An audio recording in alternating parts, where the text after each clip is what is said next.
Ad Astra, the film opens with Roy McBride delivering a video message for a psych evaluation. His voiceover states that he has always wanted to be an astronaut to help mankind. He goes to work on the International Space Antenna right above Earth. A massive power surge then hits the antenna, causing it to come down violently, sending Roy and many other astronauts hurtling toward Earth. Roy manages to deploy his parachute, but it is damaged by the falling debris. He manages to land in a field and is found by onlookers before he loses consciousness.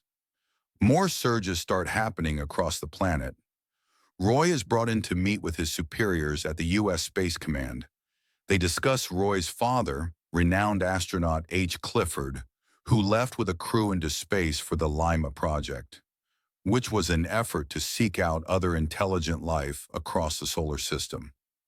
Clifford and his crew never returned and seemingly disappeared without a trace 16 years earlier. Recent readings have been coming from Neptune, indicating that Clifford may still be alive. Roy is instructed to take a top-secret trip to Mars and send a message to try and communicate with Clifford. He accepts the mission out of integrity, and he looks back on video messages that Clifford sent him. Roy is accompanied by Clifford's old friend and associate, Colonel Thomas Pruitt, on their mission. They must first head to the moon and head for a ship that will take them to Mars. Pruitt suggests that Clifford may be hiding from them. Roy and Pruitt join the crew on the moon, where they find themselves ambushed by space bandits. Most of the crew is killed, and Pruitt is severely injured. Roy manages to fight some off and get away with his life.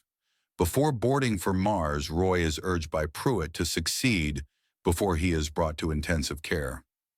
Roy joins the Cepheus crew as they head to Mars.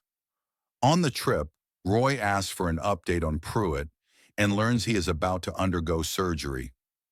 Roy also listens to a message regarding Clifford having disabled communications on Lima, which further stresses the need for the whole project to be shut down. The crew receives a distress signal from a Norwegian biomedical research station. Roy heads over with Tanner to inspect it. It is empty, save for a baboon that was a test subject. It mauls Tanner and then goes to attack Roy, who manages to kill it by shooting it. Roy tries to get Tanner out. Roy pulls himself and Tanner out and then depressurizes the chamber, causing the baboon to explode. Roy tapes up Tanner's helmet and brings him back to the Cepheus, but he is already dead. The crew mourns Tanner and has a service for him before ejecting his body out into space.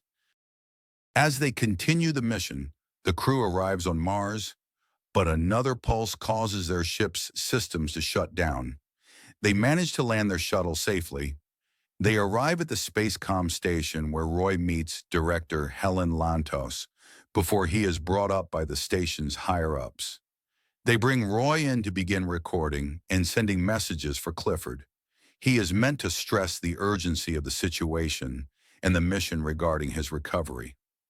In a later recording, Roy delivers a more sincere message to Clifford, reminiscing about their time spent together when Roy was a child. However, the station chiefs take Roy off the mission, thinking the emotional message may compromise their progress. Roy is placed in a comfort room where Helen comes to talk to him. She states that she was born there on Mars, and her own parents were part of the Lima project, where they tragically perished. She asks Roy if the pulses are going to kill life on Mars and Earth, but Roy isn't sure. Helen then shows Roy a classified recording that reveals the Lima crew mutinied against Clifford in an attempt to return to Earth, but he killed all of them and eventually went insane.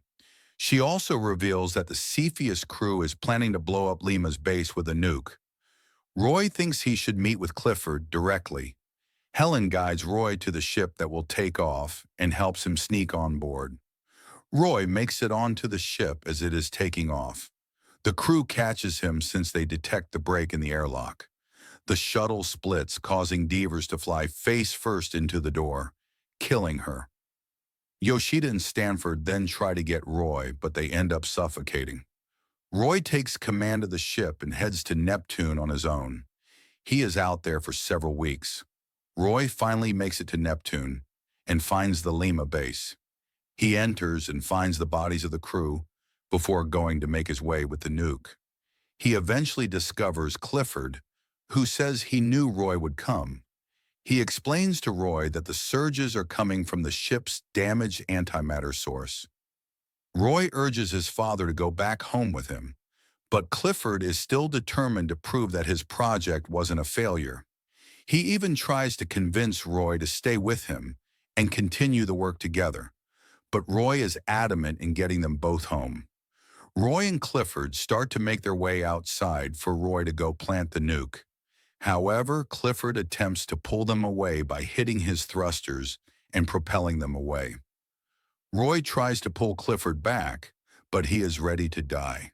Despite Roy's best efforts, he cannot stop Clifford, and he watches as his father drifts into the abyss of space. Roy finds himself on the verge of giving up, but he makes it back to the base to plant the nuke. He propels himself there and boards the ship. As the Lima base explodes, Roy uses the explosion to help him make it back to Earth.